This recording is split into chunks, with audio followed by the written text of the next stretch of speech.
860, your name and where you're calling from? Hi, my name is Carmel. I'm calling from Connecticut. Hi, Carmel from Connecticut. How can I help you today? Is this Andrew? This is Andrew. Yes, it is. Oh, awesome. So nice to meet you. Although I have to share this with somebody who has other insights. I'm really feeling like I'm pulling out of time. And not a whole lot here is interesting me. I don't want to play the games I used to be very good at playing. And I feel very supported, etc., in my life because I get exactly what I need when I need it. But there's a part of me that's wanting more.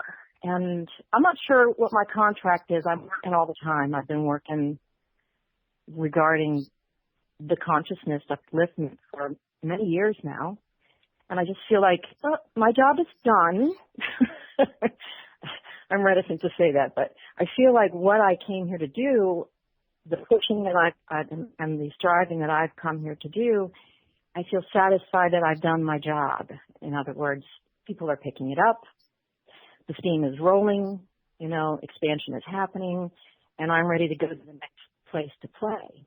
Yeah. I don't even know where that is. I got a couple questions for you. How did you hear about the show? I heard it through a chat room. Okay. Your first time listening today? Yeah, it actually is. Okay. Well, it's very ironic. Yesterday I had a show with Michael Monk and Peter Sheldon. It was a very, very powerful show, and it's tapped into a whole new layer of spiritual contracts, people. And ironically enough, you are spiritually contracted to meet me at this day, at this time, and for you to make that phone call and make a free-willed choice to find out if you've completed all of your spiritual contracts. And the answer is there's a whole layer of spiritual contracts that you're completely unaware of. And that spiritual contract is related to the actual wolves of this communities that we live in. You are a wolf spirit, honestly, and you have been a pack mate and a head mate and an alpha male and an alpha female for many lifetimes. And when the mass extinctions of the wolves became in the 1800s, you made sure many wolf spirits transitioned out of being a wolf and became humans spread throughout the world. And you completed that contract and then went on to nurture those wolf spirits that were in humans by being a mother who would go to different Indian reservations that had homes on them that were taking children through whatever reason, and you would connect people to other spiritual people so that the wolf packs could be reunited in human terms.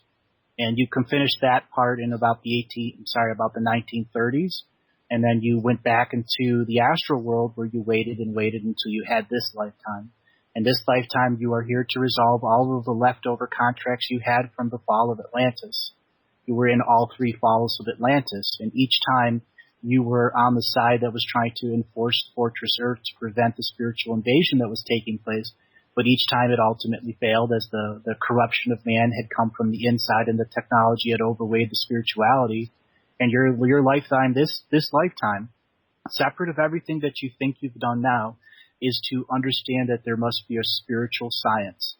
And that spiritual science doesn't have anything to do with equational math and numbers. It has to do with the mechanics of spirituality that can be spread to everyone in the world.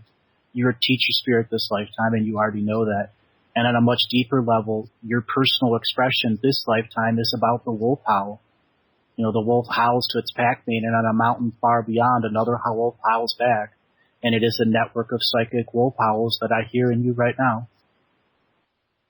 I'm listening. Okay. Do you have anything to add about that? I understand this is a lot of information, and I'm getting a little bit of soul reverberation from you, and this signifies that I've hit a tone inside you, a tone that hasn't been played in a very long time.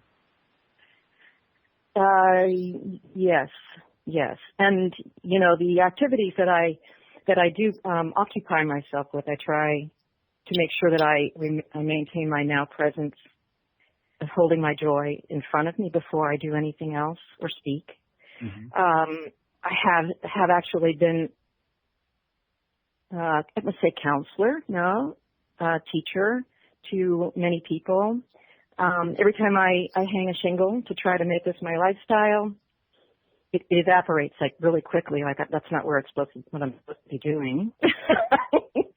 When I do my art and I try to put it out there to bring back a return, a material return, although material returns are not all that important to me, it's fun to play in the material world. I really enjoy that part of it, but it's not my objective. So I guess I have a question regarding the point that I'm at right now, spinning in this question mark that you've picked up on, as to which direction I need to start howling. You need to find the other sacred feminine energies that have howled before into the distance of your psychic void of space. It's a time where you retreat to the feminine lodge and allow other women as sisterhoods to share their stories while you share your stories, while you learn to express the tears of earth as the same tears of your mind. So you understand that you as a sacred feminine that has a womb chakra is here to help create and co-create life on many levels, but as well as to teach the women spirits to reconnect to their menstrual cycles. You know, the menstrual cycle is extremely powerful for women, and they are rapidly misunderstanding it and heading into a very negative layer of creation with their menstrual cycle. You know, you in your lifetime have had to deal with very difficult menstrual cycles at times, but you haven't released those energies so you can return to the wisdom of why you have this cycle, why your spirit contracted yourself to be a woman this lifetime with all of her other spiritual contracts. You know, and really what I'm really sensing the most important thing for you to understand here is there's a sacred space that you have that's inside you, and you've given keys to other people, and they should not have keys. It's like if you rent a house and you give a key to everyone, the person that's renting that house doesn't want those people in there. And this is what you must do to your sacred space, change the locks. And anything that tries to get in, say, you are not allowed in unless you get in. I'm very much sensing that there is one entity that's figured out how to get beyond your boundaries. And this is how would I describe this? A male father energy that's been around a while, that it's been forced and enforced a concept upon you in a passive dominative way. And this male concept energy is trying to get you to respect him more than yourself. No, it was actually my mother. Yeah, well, my mother. They can have masculine energy, even women. And when women are stuck in masculine energy, it doesn't matter what their sex are, they're expressing masculine energy. You know, how damaging was her controlling to you? Well, enough to put a dent in my self-esteem. All right. For but sure. There are things that she said to you that have damaged the inner child, and that inner child has shaped a concept that the adult you hasn't unempowered yet. And that is a classic example of spiritual contracts that have fine print on them that limit you from seeing your full potential. Okay. And what I'm going to recommend for you is identify your mother as a spiritual contract, as the woman that brought you into this life, and say out loud to your energy field, I am removing all fine print contracts that keep me in a negative incarnation pattern with my mother. All dominative energies she has said to me, I remove all power from those contracts. I no longer allow any of her energies to interact with my awake memory. I return all of her concepts to cellular memory so that I may still have the experience, but I do not need the empowering moments affecting the co-creative present me. And you're going to notice that there are many memories that you'll have to unempower that you've had in your lifetime with her. Well, you know, I'm sure I'm not alone, but the last couple of years, and it's been increasing to the present moment, where subtly little cracks in my psyche have opened up, and little bits of memory have like seeped to the surface, where I'm actually remembering things I haven't remembered in 40 years. You know, when they're coming up now, they're coming up with I'm addressing them with much more love immediately. Instead of going, ooh, I could deal with that. I don't do that anymore. Now I go, oh, I remember that. So I feel like I'm actually working on the releasing part. I appreciate you giving me some words, some guidelines here to release those contracts that I was never aware of. And you're going to discover there's a lot of things that your mother's fine print spiritual contract made it impossible for the adult you to perceive. Because there are specific spiritual contracts in your lifetime you're only supposed to understand as an innocent inner child. And therefore the adult you must go back and remove the energies of your mother and then allow the adult you to be the innocent inner child again so you can perceive those contracts in the way you were supposed to. So it begins to reshape the adult you to have the innocent inner child as a part of your adult co-creative being. Okay. All right. Well, if there's not anything else that you see you would like to add to me. Well, there's more here. I mean, I was telling you about the fall of Atlantis and the Lemuria. I mean, what is your concepts of those? You're here to resolve the fact that a great soul society failed 3 times to prevent the destruction. My feelings on that? Mm-hmm. I'm sorry, I didn't understand the question. Your feelings. What is your view of Atlantis and Lemuria? Have you studied anything on it?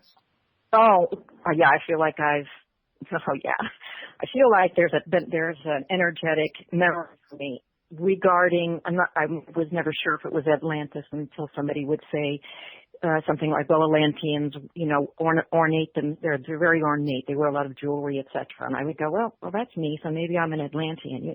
So I never had any real direct correlation for that, but the things that I can see when I meditate and the conversations that I have in other places are people that I know have been with me for a very long time.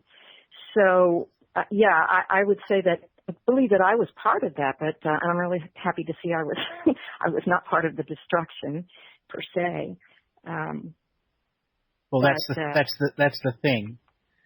You were part of the side that was trying to prevent destruction. And this is where it gets a little tricky to understand. You had also made parts of yourself that were on the dark side to be sleeper agents, quite literally. Instinctively, you knew that all 3 attempts were going to fail to prevent the destruction because Atlantis had rotted from the inside, quite literally, because beings had hijacked the incarnation grid and prevented the powerful light spirits from coming in. And your soul, in the long-term concept of what it knew that it needed to have agents within the very 3 falls of the destruction so that they plan a way to recapture Fortress Earth. Because every time Earth has been captured by the dark beings, they fortify it even more, which makes it even harder to invade. The 3 times that they tried to get to Atlantis, it was really hard for the dark guys because we had done a really, really good job of fortifying this world. But they figured out a back door. And so many of your other versions of yourself and the soul family you had became sleeper agents. And this is something that you'll have to resolve on a karmic level, but that's about understanding the history here. And we're a race with amnesia. That's just some of the facts right now. We're also a race held hostage by entities that are literally using our life force as a means of determining what a future outcome is going to be. So we're a race held hostage, yet we don't see this in any way, shape, or form. And you're going to have to come to an understanding you need to research Atlantis and Lemuria and begin to determine what resonates with you.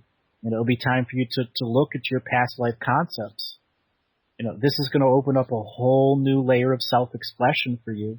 And you're going to find that the talents you've learned this lifetime directly apply to the past life's wisdom of those other lifetimes.